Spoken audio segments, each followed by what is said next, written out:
Well, hey, Be Joyful Church.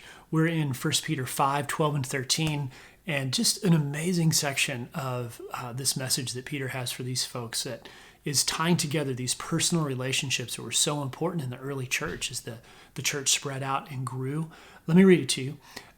It says, "By Silvanus, a faithful brother, as I regard him, I have written briefly to you, exhorting and declaring that this is the true grace of God. Stand firm in it. She who is at Babylon, who is likewise chosen, sends you greetings, and so does Mark, my son."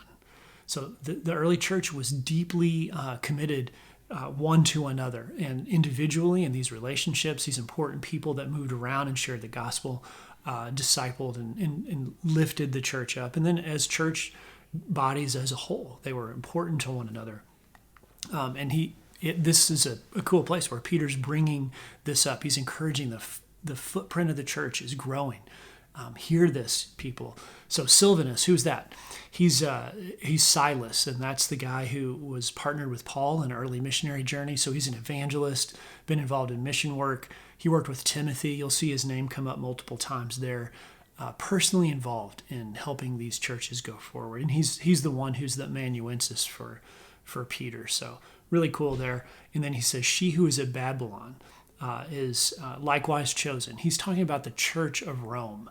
So Babylon was just a kind of a code word that they use. This is this community that's about to face persecution like you are, folks that I'm writing to, Peter says.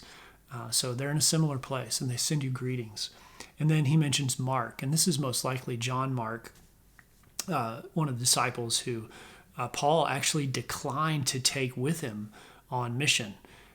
But Barnabas embraced him. So there was some conflict there about whether John Mark was worthy to go with Paul or Paul wanted him on his team. Really interesting early church stuff. So all kinds of relationships are referenced really briefly, but it shows how important that camaraderie and dependence on one another is. Those relational connections are critical. So again, something that we've come back to several times as we've talked through this.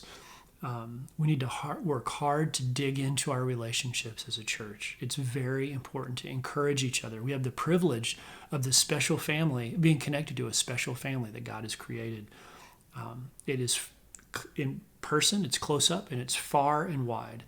So as you're journaling, as you're thinking, praying about this, how is it that we can encourage those who are our friends in this church? But we also have a cool privilege at OB Joyful, and we have people coming to our church from all over the place. We're interconnected very broadly. So in a sense, it's like the early church. We have relationships other people don't have in that sense. So how can we be connected well when we gather together in that special place that's OB Joyful, and then send one another out as we go back to the places that we're from?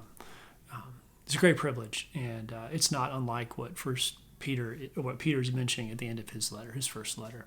All right, take care. See you soon.